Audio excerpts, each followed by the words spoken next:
Hello, dear sisters. I would like to read to you from Emmanuel's book 2, The Choice for Love.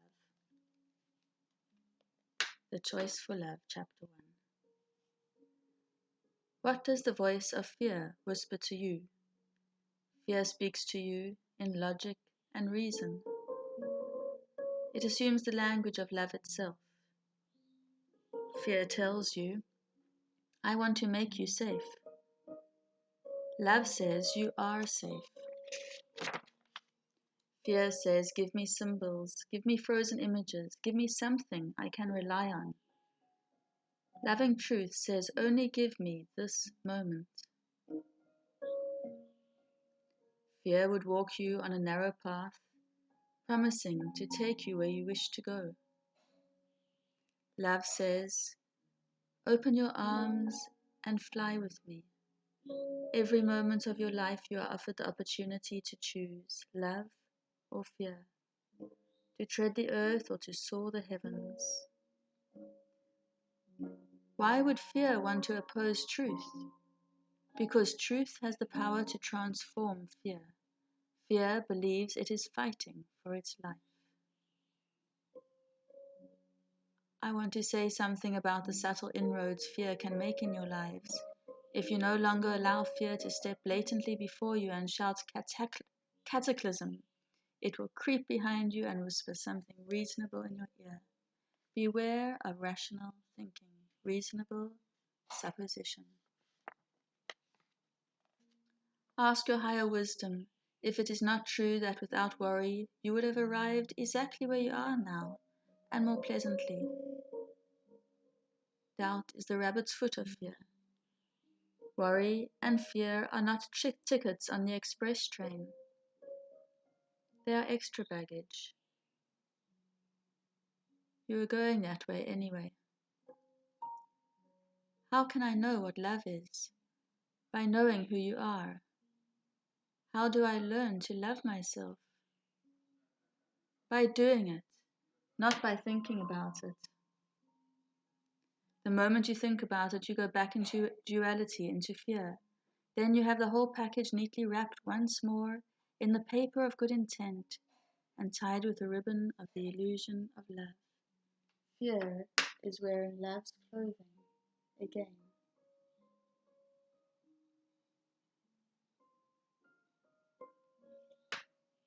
Why do I experience fear of love? Because regardless of how you begin your opening to love, whether it be to another human being, a pet, a flower, a place to live, or a country, it is a seemingly undefended place. Love means setting aside walls, fences, unlocking doors, and saying yes. Are there different gradations of love? The definition of love alters so readily to suit the circumstance that the word ceases to have any definite meaning. Are there different gradations of love? No, but there are myriad ways to express it.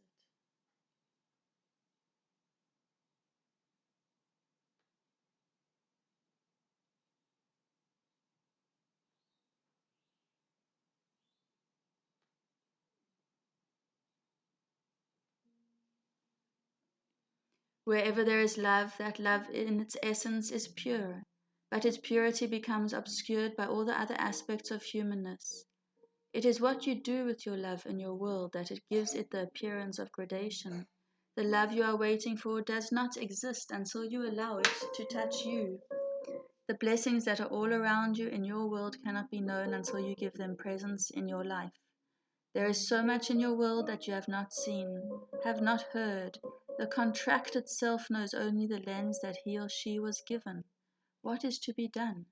While you are still human, if you would only allow your hearts to open just so much each day, to touch your passion, to honor your loving, you would find an entirely different world than the one you thought you were living in.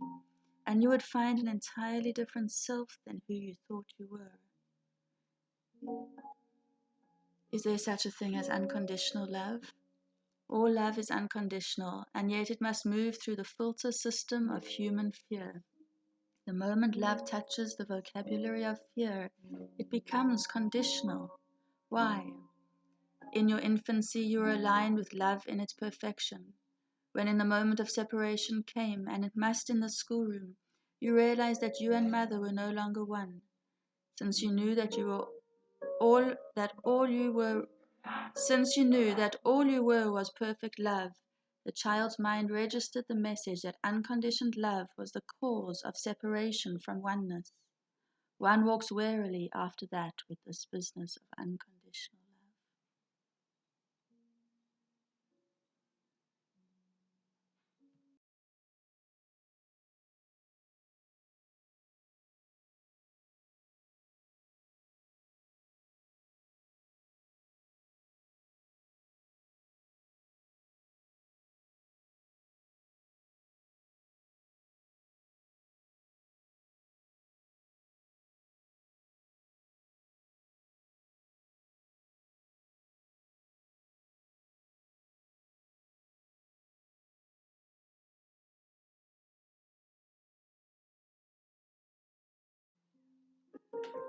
Does love really transform? You have no recourse but to try love on. Be patient, dear friends. You are working with denser substance than the consciousness that brought you here. The act of transformation must be given its time in the world of time. Fear is tenacious. The intellect will cling to fear. It has created it. Illusion has formed your human world. Your world cannot return to light until all parts of it are remembered in the essence of perfect love. Each time you choose love, you transform a piece of forgetting into remembering. Each time you honor self, you allow your life to be lived fully. The light of that self transforms darkness. Every time you remember who you are, you take the illusion of forgetting and bring it back home. You, as gods, created this illusion for the purpose of knowing the nature of love, where love seemed not to be. As you love, you transform what has not been loved back into its essence. When the last soul remembers to choose love, your entire planet will return home, and with it every star you see in the